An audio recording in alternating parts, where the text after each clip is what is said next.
Lucas capítulo 19. Quem não conhece a história de Zaqueu, mas não é história, não queremos contar história, mas as revelações que Deus nos dá. Há um tempo atrás me chamou a atenção, entenda bem, o pronome aqui, quem? Vamos ver isso aqui, eu vou falar sobre isso. E tendo Jesus entrado em Jericó, ia passando. Eu tenho explicado que Jesus está passando como nunca pela nossa nação, pelo mundo. Em todos os lugares você vê alguém falando de Jesus. Nunca o evangelho está sendo pregado como agora. Bem, alguém pode questionar se é com verdade ou se não importa. Paulo diz, importa que o evangelho seja pregado. E estamos pregando em todas as partes. E a palavra de Deus tem entrado nos lares. Tem entrado quantas vezes alguém diz, pastor Jaime, andava na padaria, fui lá, olhei, estava lá o missionário na televisão, estava o pastor Jaime, veio no mercado, veio numa loja de eletrodomésticos, minha palavra está sendo anunciada, Jesus está passando, aproveite para quê? Vamos ver aqui.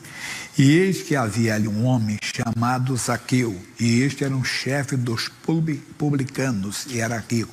Publicanos eram cobradores de impostos, que eram odiados pela sociedade em geral, principalmente pelo clero, vamos dizer assim, pelo povo religioso, vamos usar a palavra mais simples, né? E procurava, aí que vem a mensagem de hoje, procurava ver quem era Jesus. Quem? É um pronome indefinido que pode ser relativo ou interrogativo. Relativo, por exemplo, né? Olha, foi o pai quem fez este bolo. Interrogativo, quem fez este bolo? Eles queriam saber quem era Jesus, ele queria saber. Porque certamente ele teria ouvido falar de Jesus a respeito de milagres, de maravilhas. O que despertou a curiosidade de fazer um homem rico? A Bíblia não diz que Zaqueu estava doente, estava? A Bíblia não fala. Geralmente procuramos Jesus quando estamos enfermos, estamos passando por uma luta. É assim que nós conhecemos Jesus. Mas ele não, era um homem rico, aparentemente sem problemas, aparentemente sem doença, sem enfermidade, mas ele procurava ver quem era Jesus. Aqui, quer dizer, ele procurava saber quem era, porque ele tinha ouvido falar, mas não sabia. Então, foi o pai quem fez este bolo, né? Mas quem fez este bolo? Quer dizer, quem é que faz essas coisas? Quem é que faz estes milagres? Ele ouvia falar, é Jesus de Nazaré, é Jesus da raiz de Davi, é Jesus que é chamado Filho de Deus, é Jesus que para muitos é o Messias prometido, mas ele queria ver, ele queria conhecer. E nós, será que procuramos ver Jesus? Será que nós conhecemos Jesus? Aí você vai deixar aqui, depois eu vou falar mais sobre isso. Vamos para João, capítulo 14. Depois de Lucas vem o João. João, capítulo 14, versículo 9. João 14. Bem, vou ler para entender, vamos falar aqui bem claro o 8 e o 9. Capítulo 14, versículo 8. Disse Filipe, Senhor, mostra-nos o Pai, o que nos basta. Disse-lhe Jesus, estou há tanto tempo convosco e não me entendes conhecido, Filipe? Quem me vê a mim, vê o Pai. Como dizes tu, mostra-nos o Pai? Talvez somos nós, que estamos há algum tempo na igreja, mas ainda não conhecemos o Pai. Ainda não conhecemos que Jesus é o próprio Deus conosco. Não conhecemos que a palavra de Deus é Deus conosco. Ah, se eu encontrasse Jesus. Ah, se eu tivesse um encontro com Jesus. Você pode ter um encontro todo dia, é só ler a Bíblia. É só orar com a palavra. Orar de acordo com a palavra, procurar entrar na palavra para procurar ver Jesus. E a pessoa não quer. Então, Igreja de Cristo, vamos acordar. Nós conhecemos a Jesus, nós temos visto o Senhor. O que aconteceu com você foi obra do acaso? Será que foi lei da probabilidade? Aquilo poderia ter acontecido mesmo sem você estar na igreja? Será? Será que eu teria conseguido largar o álcool? Entenda bem, o alcoolismo sem Jesus? Será que você continuaria vivo sem Jesus? Será que o que aconteceu contigo foi uma obra do acaso? Não, o caso é que nós não procuramos conhecer mais o Senhor. Nós devemos nos envolver mais com Ele para que possamos apresentar Jesus às pessoas. O mundo está precisando, a Igreja de Cristo tem que acordar. Nós fomos chamados para quê? Atos 1:8. Atos 1:8. Mas recebereis a virtude do Espírito Santo que há de vir sobre vós, e ser-me-eis o quê? Testemunhas, tanto em Jerusalém, como em toda a Judéia e Samaria até os confins da terra. Eu tenho explicado aqui dessa maneira: Jerusalém é a nossa casa, Judéia é a nossa parentela, primos, primas, né? Tios, tias, um exemplo só. Samaria são os nossos vizinhos, e confins da terra é o trabalho, por onde você passar, onde você tiver condições de ir ou de alcançar, você é uma testemunha do Evangelho. Esse homem, Zaqueu, ele provou isso. Ele provou o quê? Uma virtude de Deus, uma virtude do Espírito Santo. Mas não tinha sido dado ainda, pastor Jaime, calma. Jesus era a própria plenitude de Deus. Plenitude é totalidade. Quer dizer, toda a divindade estava nele, quer dizer, tudo de Deus estava nele, Jesus. Então vamos voltar para o Zaqueu, no capítulo 19. Ele procurava ver quem era Jesus, quem é este homem que falam para mim, de quem eu ouvi falar, que ele cura os enfermos, que ele ressuscita os mortos, que ele tem algo divino, ele tem uma palavra especial. E diz assim: e não podia por causa da multidão, pois era de pequena estatura. E correndo adiante, subiu uma figueira brava para o ver, porque havia de passar por ali. É claro que eu não quero espiritualizar a palavra, porque ela fala por si mesma. Mas quantas vezes a pessoa quer ver Jesus, não pode? Porque ela fica olhando para a multidão. Não tem que olhar para a multidão. No meio da multidão você vai encontrar murmurador, é uma raça, meu Deus do céu. A Bíblia diz que o murmurador, ele não agrada a Deus. Você vai encontrar o semeador de contenta, vai encontrar a pessoa para esfriar a sua fé, para escandalizar. Zaqueu não queria ver ninguém da multidão, ele queria ver quem era Jesus. O caso dele era com Jesus, o caso dele não era com mais ninguém. O encontro que ele queria era com Jesus, o encontro que ele queria era com o Senhor. Mesma coisa, tira os olhos da multidão. Você vai encontrar alguém que vai olhar de cara feia para você na igreja. Eu não vou mais na igreja, por quê? Porque aquele obreiro não me cumprimentou mais. Para com isso. Esqueça, não procure ver, olhar para ninguém, ele queria ver, não deixe nada impedir você de ver Jesus. Ele não queria contato com ninguém, ele não queria ver ninguém, não queria conhecer ninguém. O caso dele era com Jesus. Então ele foi um homem rico subir numa figueira para ver Jesus. Que coisa linda. E quando chegou àquele lugar, Jesus olhando para cima, viu e disse-lhe: Zaqueu, desce depressa, porque hoje me convém pousar em tua casa. Sabe quem falou? Senhor, aquele baixinho ali em cima é o Zaqueu. Não, Jesus conhece todas essas coisas. Um dia ele falou para uma mulher: vai chamar teu marido. Ele disse: Senhor, não tenho mais 7 bens, tiveste 5 maridos, que tu tens não é teu marido. Vejo que és profeta. Muito bonito. Jesus conhece tudo a teu respeito. Ele sabe se você realmente quer conhecê-lo. Ele vai procurar se revelar para você mais e mais.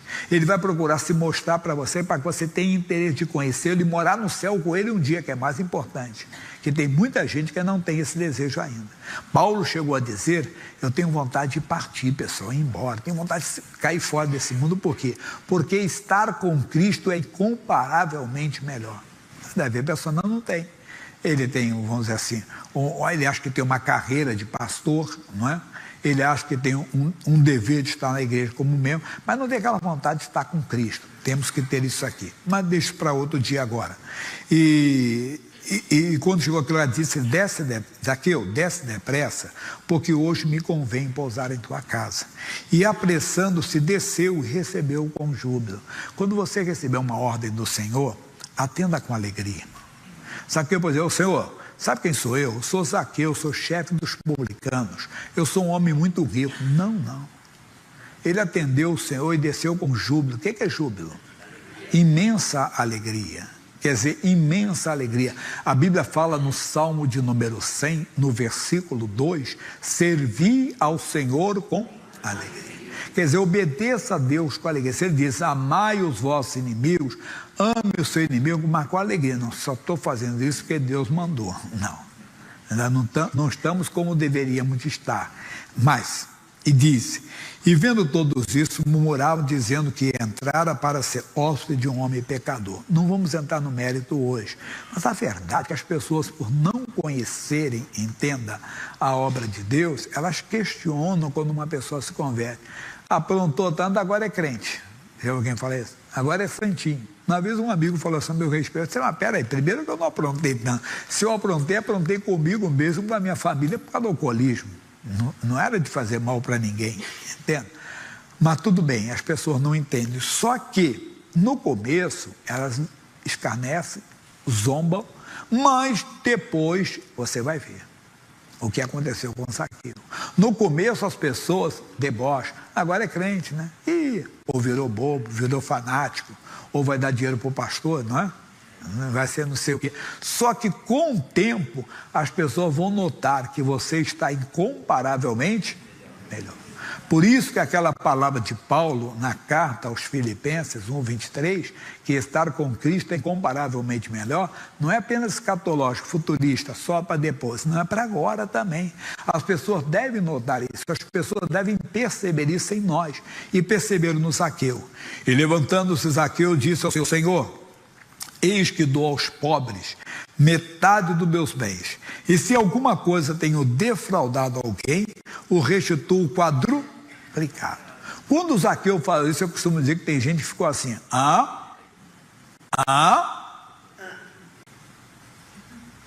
coitado do diretor, ele não viu lá. Tchau, diretor. Eu vou ficar com a boca aberta aqui, vou ter que ficar.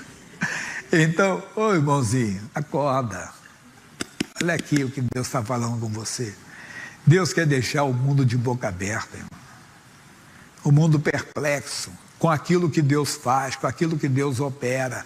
Eles não acreditam. O Zaqueu era praticante da avareza, que amava o dinheiro, cobrava impostos para Roma. Mas ali está um homem agora dizendo: olha, se eu tenho investido, eu vou dar metade dos meus bens aos pobres.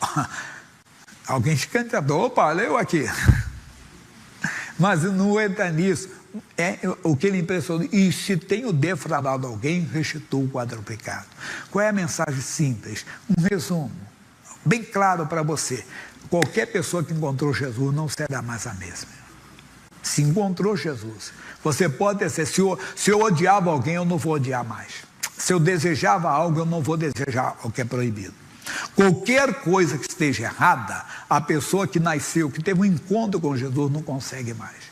E, repito, ele não teve um novo nascimento ainda esperava, aquilo viria, mas tudo é figura já para nós. Quando você tem um encontro com Jesus, a sua vida muda completamente. E o bonito é o que Jesus vai falar agora. O quê? E disse mais ainda, aí Jesus falando, disse-lhe Jesus: hoje veio a salvação a esta casa, pois também este é filho de Abraão. A salvação não era apenas, entenda bem, para Zaqueu, não é apenas para você, é para a sua casa também. Mas é necessário que a sua família veja que você mudou, que você está incomparavelmente melhor, que você realmente teve um encontro com Jesus. Segura essa palavra, daqui a pouco vai ter mais, vai ter oração. Hoje eu quero orar no dia do basta, chega, pastor Jaime, eu tenho uma dor, que eu tenho inflamação no ciático, tem dia que eu não aguento me levantar, eu vou orar. Eu estou com a coluna travada, eu estou com os braços, só Deus sabe, estão queimando, eu vou orar. Estou com uma cólica, alguns dias eu estou sentindo cólica intestinal que está me preocupando.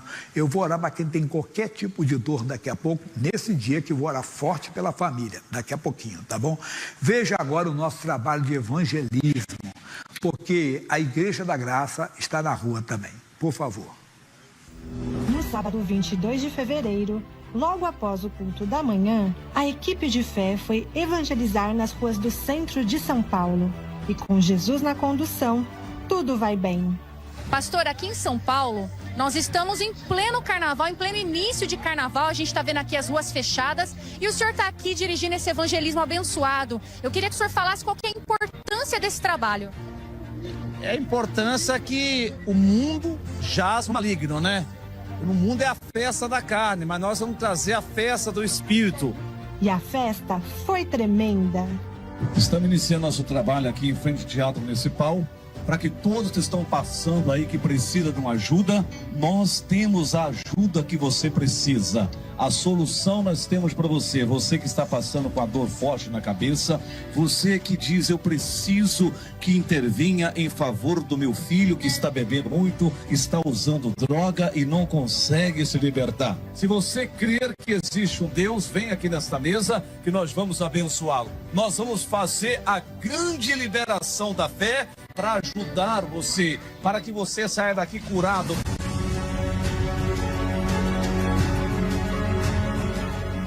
Unidos numa só fé, a oração do copo com água foi feita. E Jesus confirma a oração do servo de Deus. Como é que é o nome do senhor? Edson, Estava sofrendo de quê? dor de cabeça. Tava com dor de E agora? Passou mesmo. Passou a dor dele. Por que só tira nos pés? Foi dor dos pés. Oi? Foi dor. E a dor? Já passou. Tava doendo muito? Sim. Sim, muito. E o que a senhora não podia fazer? Achei só pra curar isso. Bate firme aí, ó. E agora?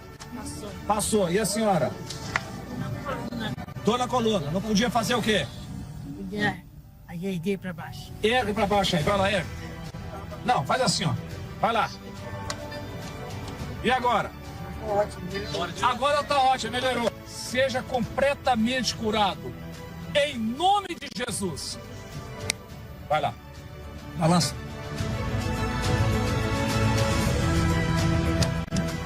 Saiu?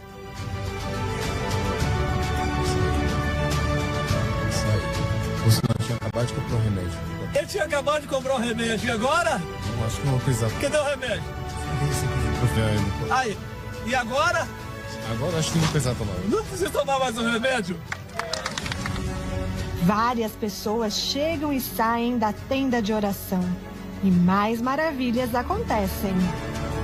Tô no braço há quanto tempo? Já tem uns 2, 3 meses. E agora? Tô curando. 2, 3 meses com dor no braço, levanta o braço. Já faz um bom tempo, acho que já tem mais de anos que eu sinto essas dores. Aí eu fui, fiz exame e deu tendinite, né, no braço, mas agora de verdade eu sei que Deus curou. Theodorus. Ah, e foi curado de quê?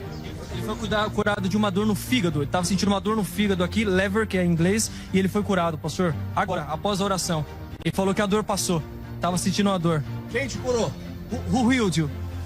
Jesus. Jesus. Jesus. Amém. É isso. Ele Quero aqui. Melhorou, já aliviou. Não sinta mais dor aí do lado aqui, né? Sim. Já faz um tempo, já faz uns 2 meses. Os 2 meses que você tinha essa... Isso. E agora? E não tô sentindo mais. Essa dor no pé. Dor no pé? Pisa forte agora. Isso. Pode pisar. Saiu agora tudo bom?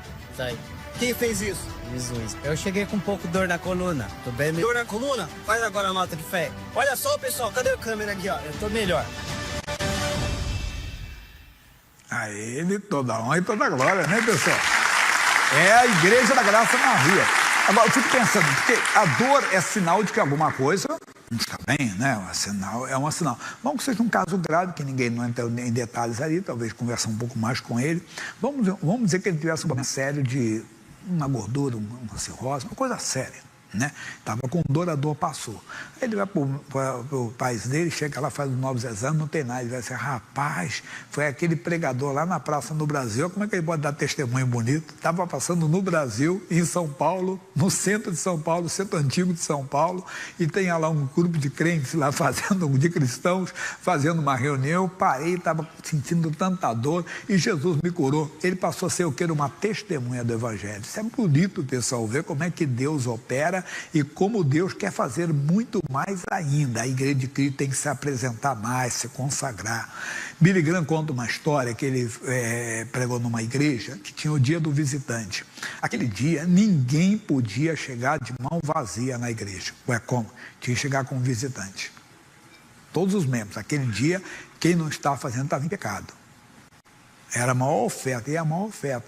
Nós temos que trabalhar mais para Jesus. Um culto como esse, ou qualquer que seja o culto, um dia marcar o pastor, talvez o dia do mês, aquele dia, ninguém pode chegar na igreja sozinho. Você vai fazer uma oferta para Jesus, que é uma alma. Você vai convidar um vizinho, pastor Jaime, tem que convidar 5, 6 para trazer um.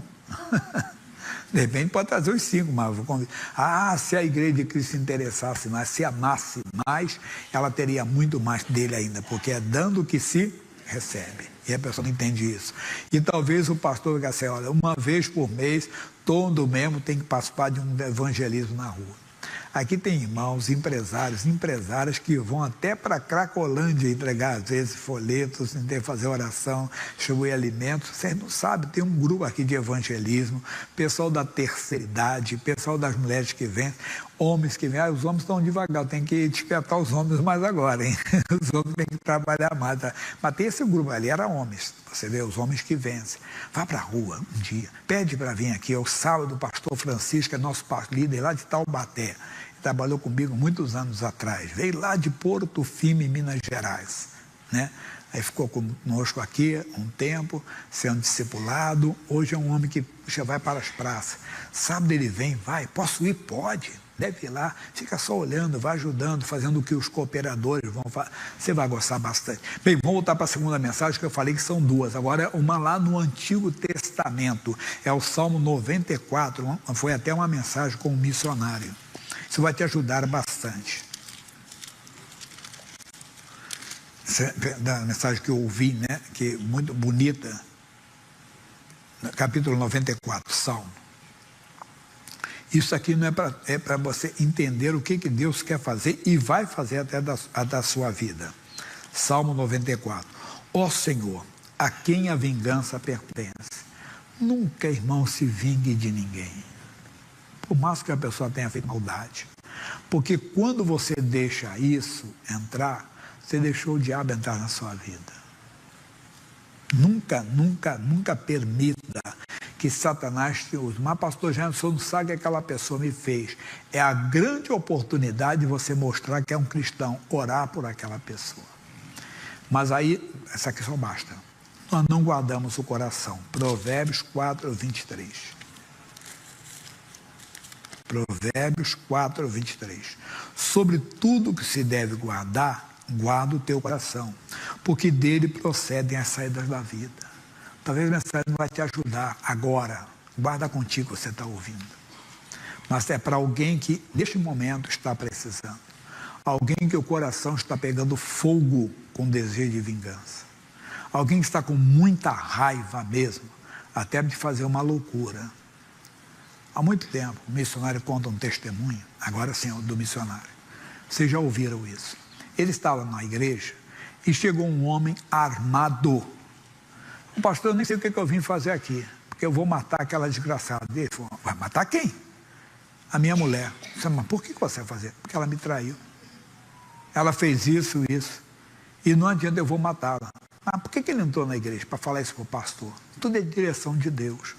E o missionário disse que queria falar com ele, mas como é que eu vou falar com um homem nervoso? Né? Um homem que está tremendo com um revólver na mão. E Deus deu a sabedoria. Porque ela não vale nada, ele falou.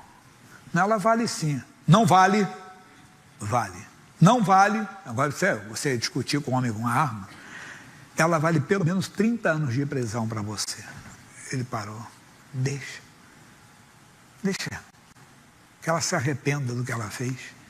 Você é a parte inocente. Não entre nessa. Às vezes você tem que pedir a Deus uma palavra. Ele parou, guardou a voz. Ô pastor, acho que o senhor tem razão mesmo. Ganhou. Não vale 30 anos de prisão. É o preço que ele vai pagar. No nosso artigo 121, matar alguém, pena, tal. Está lá e muita gente cai nessa cilada. Mas por quê? Porque deixa. Mas às vezes não é o caso conjugal, às vezes é um amigo, às vezes não no trabalho, uma pessoa que até. E tem gente que às vezes nem fizeram, ele se acha, ele deixa entrar e não guarda o coração. Ele não guardou o coração. Segundo o livro de Crônicas, capítulo 25. Guarda. Era Amazias, da idade de 25 anos, quando começou a reinar. E reinou 29 anos em Jerusalém. E era o nome de sua mãe Jeoatã de Jerusalém. E fez o que era reto aos olhos do Senhor, porém não com o coração inteiro. Olha aí, cristão. O Amazias, descendente de Davi, não tinha o coração inteiro para Deus. Tem muita gente que está na igreja, é nascido de novo, é filho de Deus, entenda? Mas o coração já não está mais inteiro, porque não guardou. Algum porque deixou entrar um desejo proibido. Não estou dizendo que seja o caso de alguém no nosso meio, mas deixou entrar uma paixão burra, idiota, que vai te levar para o inferno até mesmo, se não se arrepender. Algum porque não guardou, deixou entrar uma cobiça, uma avareza, um amor, uma coisa material, que eu tenho que ter de qualquer jeito. Para com isso. Eu gosto de citar Abacuque, ainda que a figueira não floresça, a vide não dê o seu fruto, falte alimento, todavia eu me alegrarei no Senhor. As pessoas não querem olhar para a Bíblia. E as pessoas não guardam o coração e ficam com raiva, porque não tem aquilo que ela gostaria de ter. Chega até a se comparar com o ímpio. Por que o ímpio pode ter aquele carro? Eu não posso? Você está com inveja do ímpio? Pastor Jaime, ele não é de Deus, eu sou. Ele tem, eu não tenho. O que tem isso? Você tem Cristo, você tem a vida eterna. Jesus morreu na cruz para você, para levar você para o céu. Muita gente se perde. Cuidado, guarda o seu coração. E ele não guardou. O que ele fez? Diz para nós assim: e fez o que era reto, porém o coração inteiro. Sucedeu, pois, que sendo-lhe o reino já confirmado, matou os seus servos que feriram o rei seu pai. Um dia feriram o pai dele. Às vezes a pessoa faz uma maldade com você, te fere. Às vezes você se sente ferido. Não guarde nada no coração.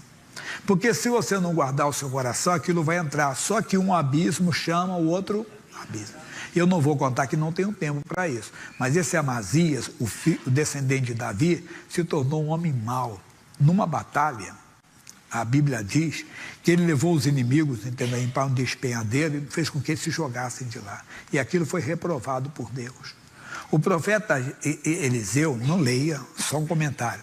No capítulo 2 Reis, capítulo 6, no versículo 19 em diante, ele pegou os homens do exército da Síria que queriam prendê-lo e eles ficaram cegos. Ele guiou todos eles lá para Samaria.